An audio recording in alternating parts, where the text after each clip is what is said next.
All right, so here we're going to focus on how the Bank of Canada controls the amount of money in circulation, how they conduct what we'll get to know later on as monetary policy. So here they influence an overnight interest rate. Which interest rate is that they aim to control? Well, it's essentially the shortest interest rate, shortest period of borrowing and lending, which is the overnight interest rate. And it's the interest rate that commercial banks charge one another on the overnight market. Banks that need the cash to borrow in the overnight market from banks that have excess reserves, which is a market determined interest rate that fluctuates daily.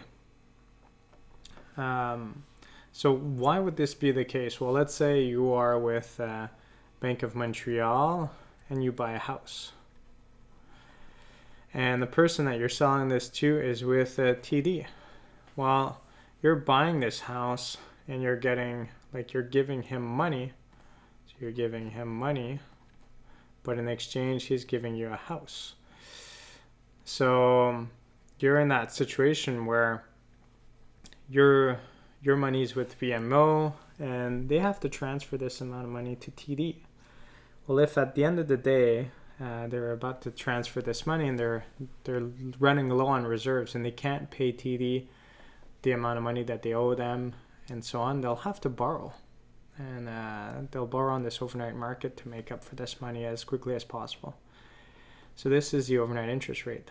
Or if you withdraw money, like if you have like a CIBC debit card and you go to Desjardins or you go to Bank of Montreal or you go to National Bank and you take money out, it's really easy for you to do so, but the banks have to pay the other bank that amount of money that you withdrew.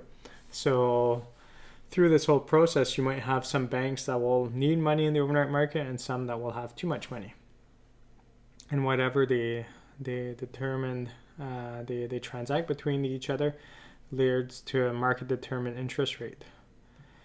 And normally when this interest rate goes up or down, it has an impact on other interest rates. But let's just understand this overnight interest rate a little bit more first. So how does the Bank of Canada influence the overnight interest rate? Well, the bank's policy instrument is to target the overnight rate with a target range of 0.5%. So I'm just going to start drawing that out.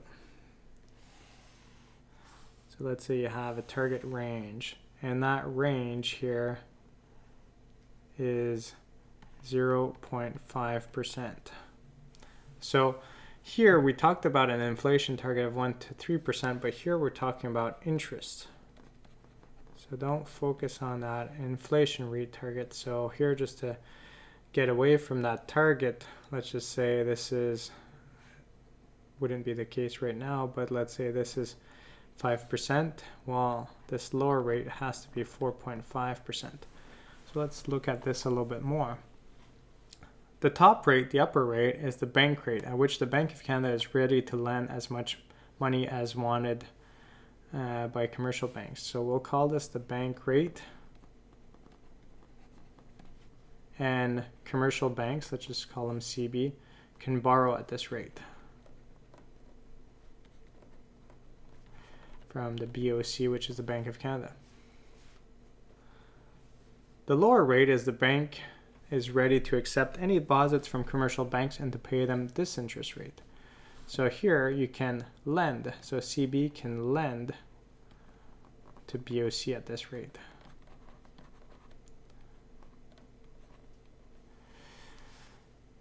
But the target rate is this mid rate here.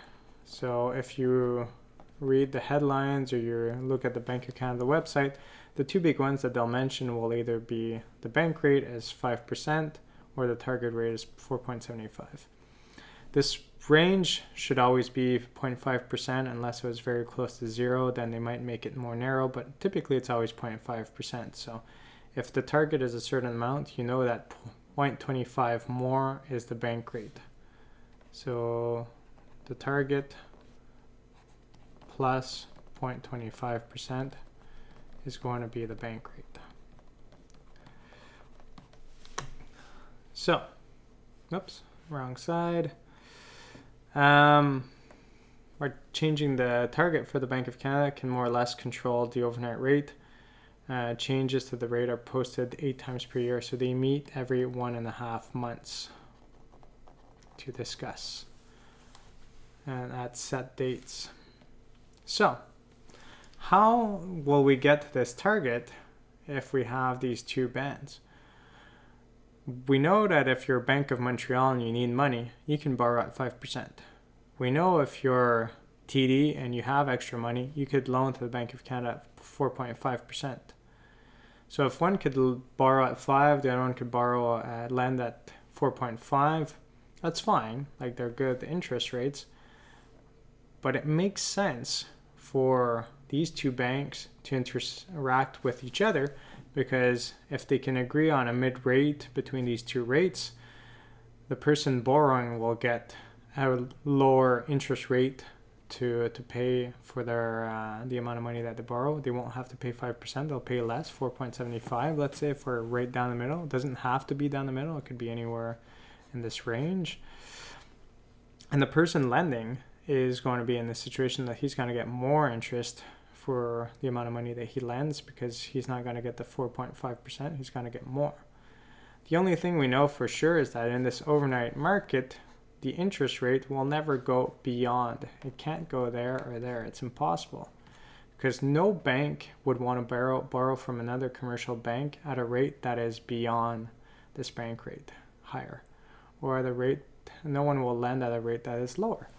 So it has to be constrained by this. So if after a month and a half, the Bank of Canada decides to slash the bank rate, wouldn't happen this drastically, but it would go like to 3%. So this would be now 2.5%.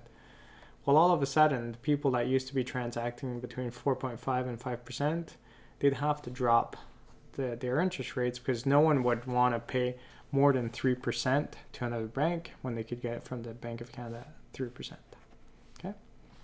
So essentially that's how it works. So this whole range here, which can go from 0 to whatever, constantly moves up and down, and we'll see how when that happens. So over this range here, and we'll see another range in a second, but we could see that here we're talking about target in orange and the actual in this kind of green. Well, we could see that over this whole time period, the target and the actual overnight interest rate observed is pretty much the same. Only times where it hasn't been the same is in periods of sharp decline or in periods of sharp incline. There's been a small period of adjustment required that the actual rate was closer to the previous target, because they weren't able to adapt quickly. So the previous target, and they're not adapting super quickly. But overall, there's a good overlap. So when there is an overlap, the Bank of Canada is just there to ensure that it stays within that range. People aren't borrowing or lending to the Bank of Canada, so it's not really playing an active role in this borrowing or lending. Commercial banks are essentially just dealing with one another. If we look at the overnight interest rate since 2008 in Canada, it's dropped down and it's been pretty stable, and then it was pretty stable low for the longest time, and then it started creeping up slowly. But for many classes I was teaching, I was looking at the bank rates and I was like, yeah, that's still the same as last time. And every month and a half, it's still the same. I invite you guys throughout this class to see what happened to the bank rate. Some of it's already happened probably since the beginning of the semester, but more will happen before the end. So keep an eye on that and see how that works out. So do you think the money supply would change in this process of this bank rate changing? Well, yes.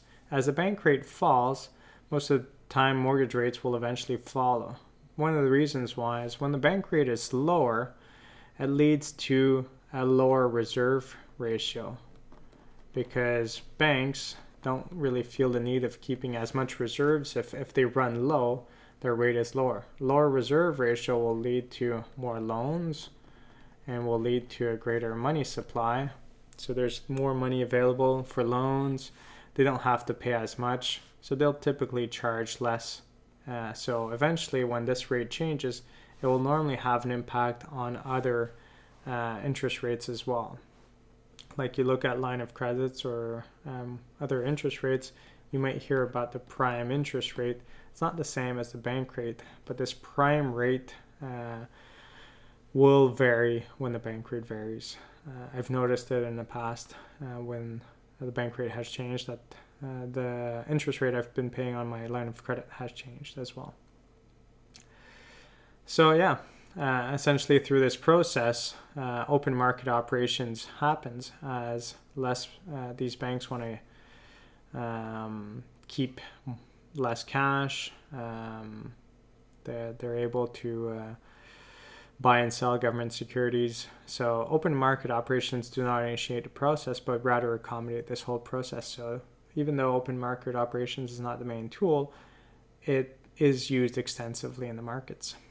So yeah, this is the overnight interest rate.